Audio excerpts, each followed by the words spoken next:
This is section 3.2, an introduction to polynomial functions. We'll first begin with determining the end behavior of a polynomial function. That is referring to the ends of the graph. Okay, so in order to analyze a polynomial function with multiple terms, one important characteristic is the end behavior. That is, what general direction does the function follow as x approaches either negative infinity or positive infinity. So let's look at this notation for infinite behavior.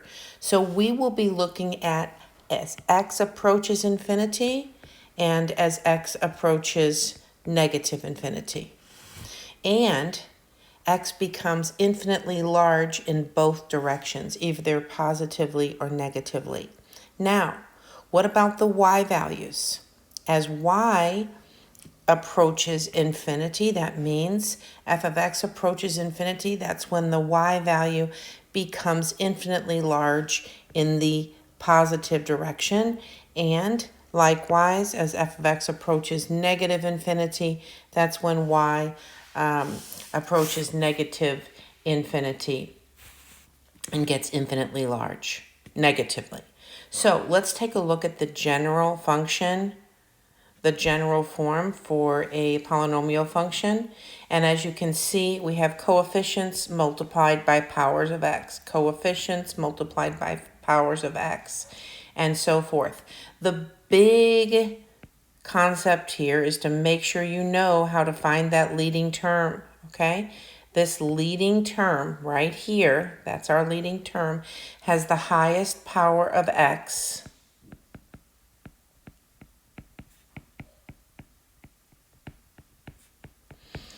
multiplied by a coefficient. Now the coefficient could be 1. Okay, so what do we know about how the ends behave? So this is the ends of the graph. So for this leading coefficient that has an even power of x or an odd power of x, we need to separate the two. As you can see here, the ends behave the same when x has an even power of x. When x has an odd power, then as you can see, the left end goes down and the right end goes up here, or the left end goes up and the right end goes down. And that's due to that odd power of x. And here the ends behave oppositely.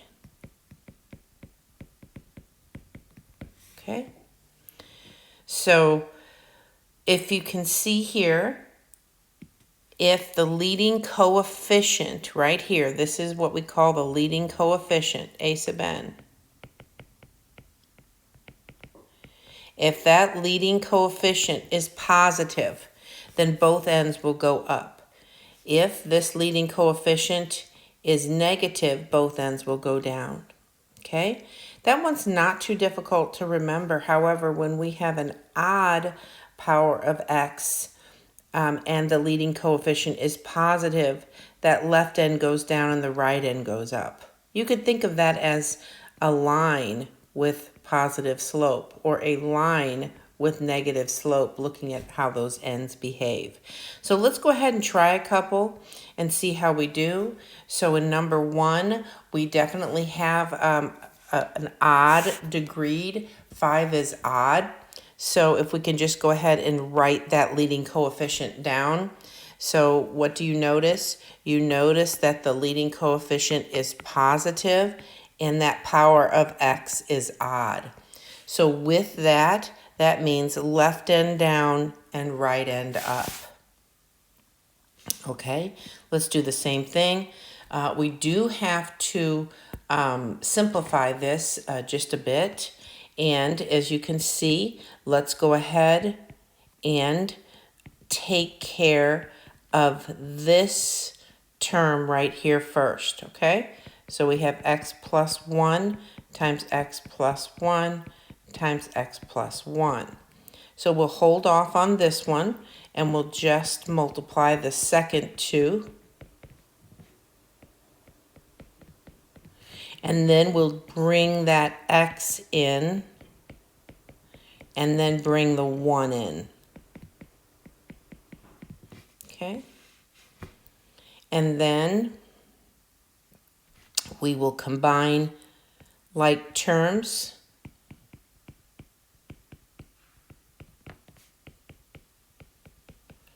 And now we have x cubed plus 3x squared plus 3x plus 1.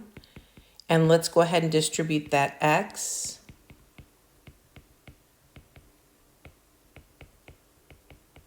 And then the negative 5.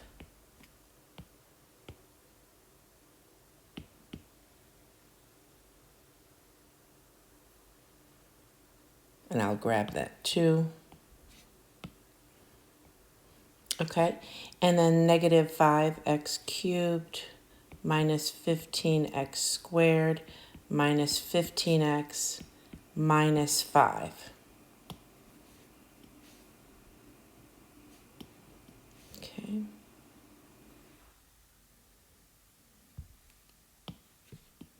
Kind of running out of room here. And then we do have some like terms. You can see we have our cubes and our squareds, and we even have some x terms here. So we have a negative 2, and we have x to the 4th minus 2x cubed, and then we have minus 12x squared, and then we have minus 14x minus 5, and we can finally see that that leading coefficient is going to be negative 2x to the 4th. So we really don't have to finish. As you can see right here, that's what that leading coefficient is. Now some students can see that we have an x cubed multiplied by an x and then multiplied by a negative 2. So from there, you might have decided that that leading term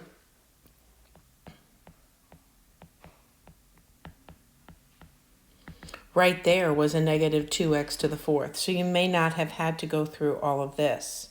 So now let's go ahead and write that down. A negative 2x to the 4th. We have even. So the ends are going to behave the same. And this is negative. The leading coefficient is negative. So we will have both ends down. Okay, so now let's talk about multiplicities of 0 and also identifying those zeros. So the values of x in the domain of f, for which f of x equals 0, that is the where y is equal to 0. That means along the x-axis, these are called the zeros of the function.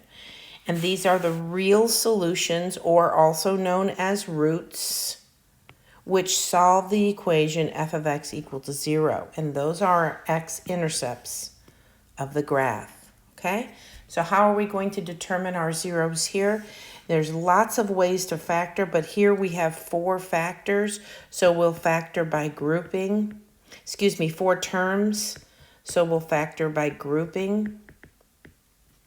And so we look at the first 2 terms and the second 2 terms and just work from there. So let's give that a try. So we have f of x is equal to, and the first 2 terms have an x squared in common. So we have an x minus 5 remaining. And the second 2 terms have a negative 16 and also an x minus 5 remaining. So that makes this nice, because now we can factor out an x minus 5 from those 2 terms, and we have x squared minus 16 remaining. Okay, so what can we do now? We can now also factor x squared minus 16 is the difference of squares, and now we have our factors. So we can see that f of x is equal to 0 when x minus 5 is equal to 0, so x would equal 5. When x plus 4 is equal to 0, so x would equal negative 4. And when x minus 4 is equal to 0, so x would equal a positive 4. Okay? So the zeros are x equal to 5 and plus or minus 4.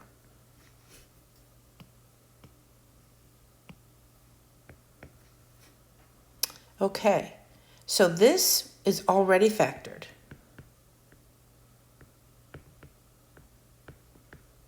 So that's nice. So we can actually see our factors here. But now we're going to talk about the multiplicity, and that is the multiplicity k, and it's how many times that factor appears. So this factor appears 2 times, this factor appears 1 time, 3 times, and x appears 1 time. So you could think of this just as x to the first power here, okay? So how would we take a look at that? Our zeros are x equal to 0, x equal to 1, and x equal to negative 3. So writing those down, we have our zeros and their multiplicity. So we have 0, 1, and negative 3. And 0 has multiplicity 1. X equal to 1 has multiplicity 2. And x equal to negative 3 has multiplicity 3. Okay, how do the multiplicities affect the graph? How do the multiplicities of these zeros affect the graph? Okay, so let's take a look at g of x. First of all, I want you to note something. Can you see that this has degree 3? So we have 1, 2, 3 x's multiplied together. So the ends behave opposite, and they do. Also, can you see that the left end is down and the right end is up? So we already know that the leading coefficient, a sub n, must be positive. And it is. It's just a 1. So I just wanted to show you that on the graph. Okay, let's get to what they talked about. Our zeros are x equal to 0, 1, and negative 3, negative 3, 0, and 1. And as you can see, the graph just crosses at every 0. Graph crosses x-axis at each 0. And that's since all multiplicities were equal to 1.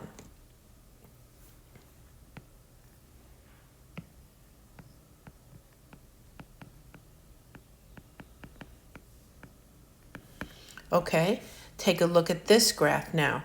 Same zeros, x equal to 0, x equal to 1, and x equal to negative 3. But 0 has a multiplicity of 1, 1 has a multiplicity of 2, and negative 3 has a multiplicity of 1. So as you can see, we're just crossing here at negative 3. We're just crossing here at 0. But what do you notice? We have a little bounce. We touch the x-axis and we move away right there. So we can call that a bounce off the x-axis, or you can say that it touches and moves away. Okay, bounce or touch. So it does not cross the x-axis there. Move that down a little bit. Okay, let's take a look at this next graph. As you can see, we have x equal to 0, x equal to 1, and x equal to negative 3. So 0 and 1 both have multiplicity of 1. And as you can see, we just cross there. Cross and cross. But what do you notice? I'll just write that there. Cross and cross. But what do you notice at x equal to negative 3? We have a multiplicity of 2. So there, whoops.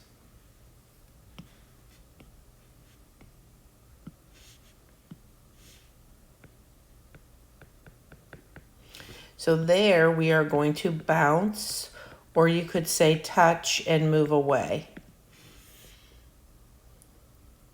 Okay, let's look at the end behavior for both of these. Do you see the degree, that leading coefficient? Our x would be 1. I'll highlight that.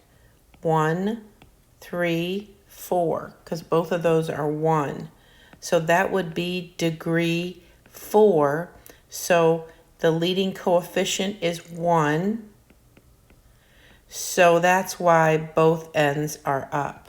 You can see them here, up and up. The same here, x to the first, x to the first, x squared.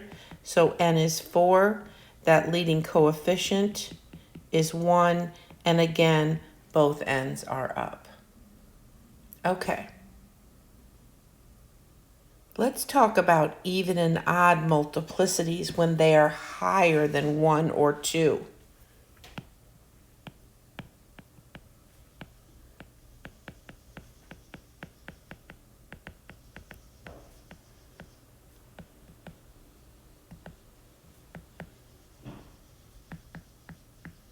Okay, so if we have an odd multiplicity, we already talked about crossing the x-axis at that 0.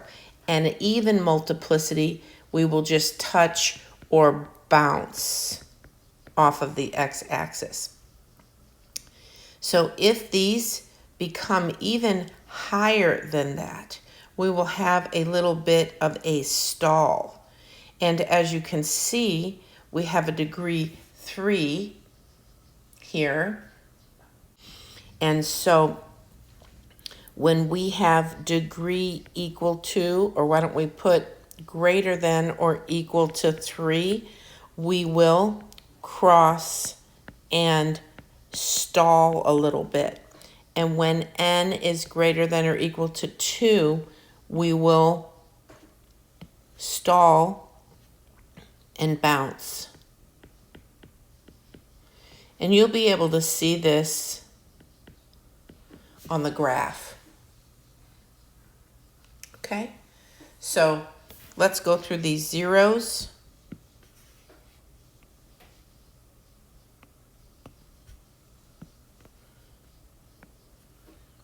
So our leading coefficient is going to be negative 3.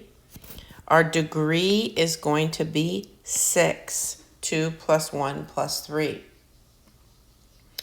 Okay, let's go through our zeros. Our 0 is x equal to 0, x equal to negative 4, and x equal to 7. We have multiplicity 2, multiplicity 1, and here we have multiplicity 3.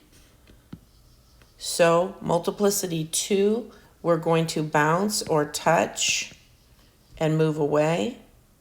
Multiplicity 1, we're just going to cross at negative 4. And multiplicity 3, we are going to cross and stall a bit. The end behavior, as you can see, is going to be both ends down because our degree is even and our leading coefficient is negative. Okay. Let's talk about the number of turning points of a polynomial function. And this is where a function changes from increasing to decreasing. That's called a turning point. So this would be a turning point here, and this would be a turning point here, because we change from increasing to decreasing and then back to increasing. And the turning points correspond to points where the function has a relative max or relative min values. And how many turning points can a graph have? It can have at most n minus 1 turning points. Okay? So looking at number 6, we have a degree 3 polynomial. So we can have at most 3 minus 1, which is equal to 2 turning points. Okay? And we have 2. Okay, let's go ahead and try to sketch a polynomial function with all of this information that we have learned about using the leading term to determine the end behavior. We'll look at some y-intercepts to help us with our graphing. We'll look at the zeros and their multiplicities for the x-intercepts and the behavior at the x-axis.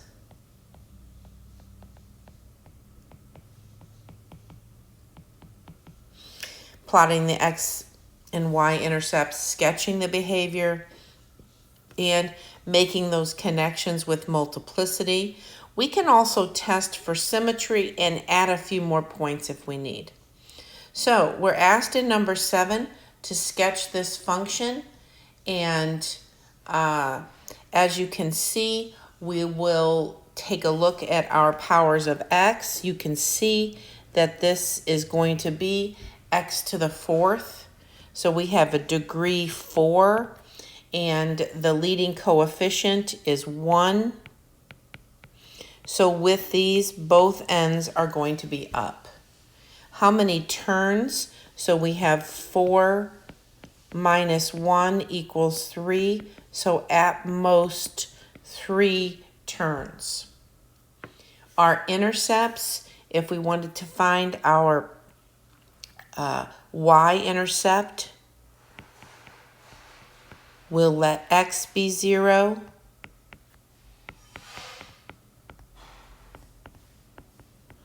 And as you can see, we come up with a negative 12. About right there. And we could go ahead and put our x-intercepts in a moment after we find those.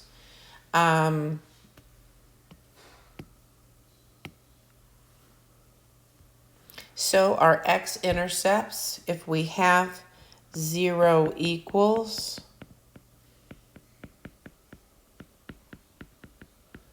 our x-intercepts are 1, negative 3, and a 4.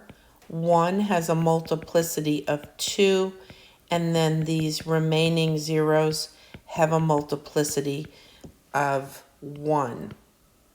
So we are just going to cross,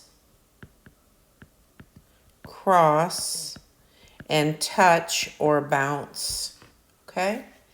So what we can do now is we can put our zeros on here.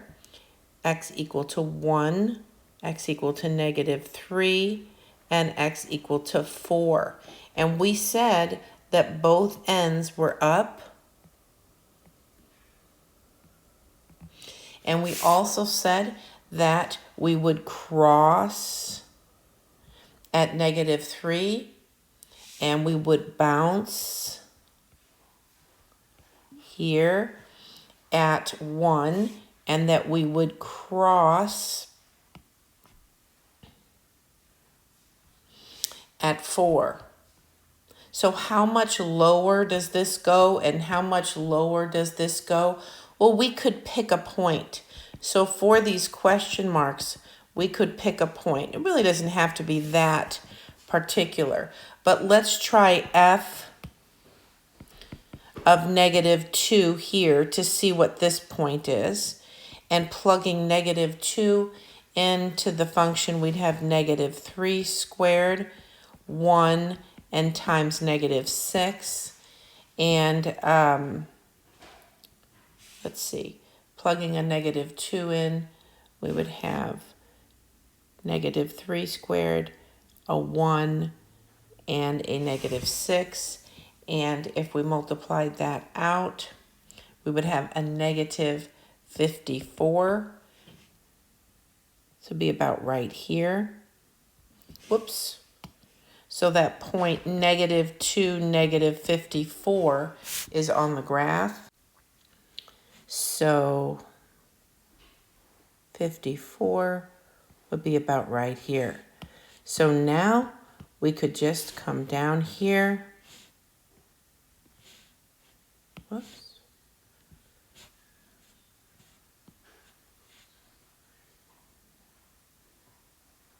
That's where that was.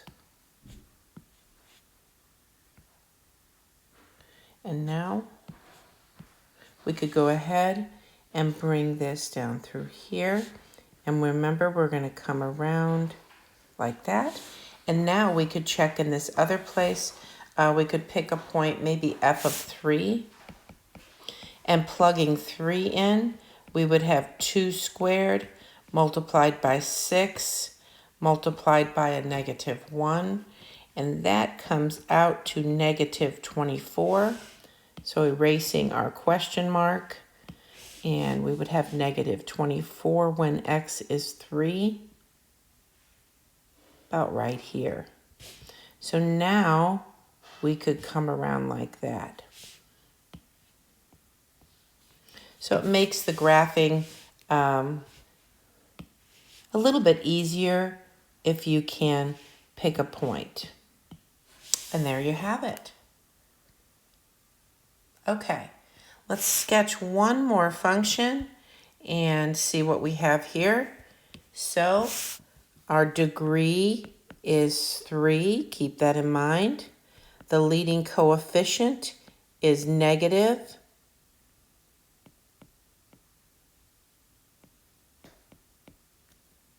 Since it's -1.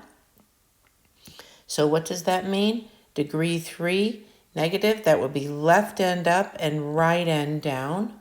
Okay, the number of turning points. So at most 2 turning points. Okay, so right now we know we have the left end up and we have the right end down. And let's go ahead and find our intercepts or our zeros. You could say zeros. So we have x equal to -1 and x equal to 3. We have a multiplicity of 1 and a multiplicity of 2. We will just cross at -1 and we will bounce or touch at x equal to 3. So x equal to -1 and x equal to 3.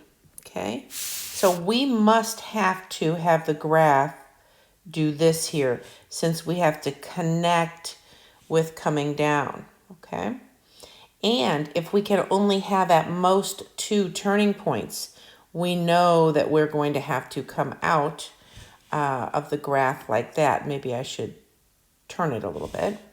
Okay, so what do you notice that we need? It might be nice to have this y-intercept here so that we know where that graph goes. And we could also pick a point as well. But let's see what that y-intercept is. So that's when we're going to let x equal to 0. And as you can see, that's a -9. So it's about right here. And again, we don't have to be so exact, but we can just use different values there. We could pick a point like at x equal to 1. We could do that. Let's try that. Let's pick a point. We could find f of 1. And as you can see, that would be -8. So here we have That's negative 9. So let me move negative 9 down just a touch.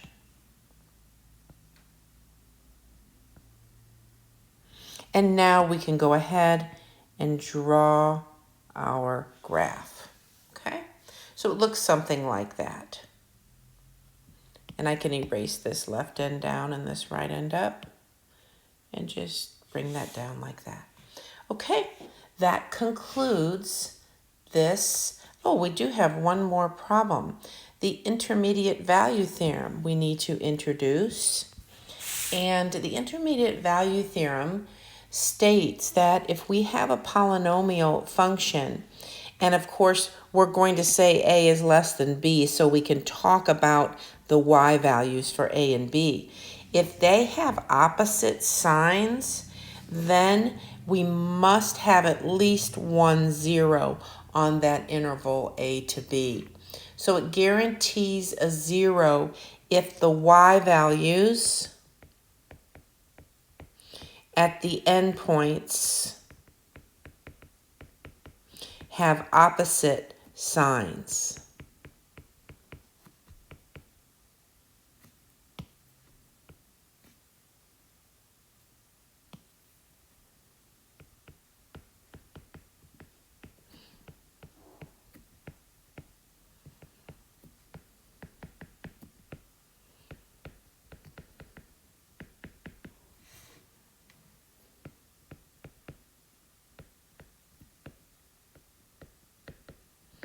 Okay, so what are we going to do? They've asked us on this interval negative 1 0. Show means we already know that we have a 0 somewhere on that interval, but let's go ahead and show that. So we're going to first take f of negative 1, and then we'll find f of 0. So f of negative 1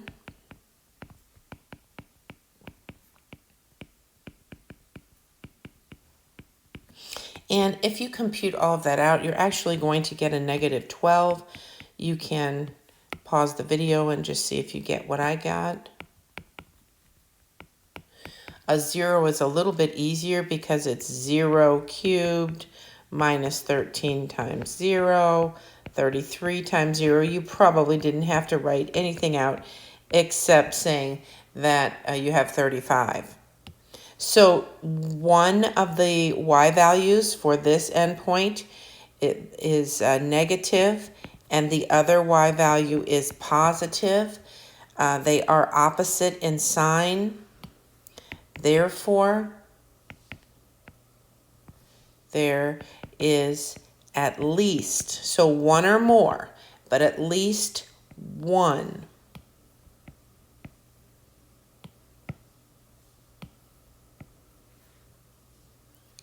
zero on the interval negative 1 to 0. So the graph will cross the x-axis somewhere between negative 1 and 0 at least one time. And that concludes this video.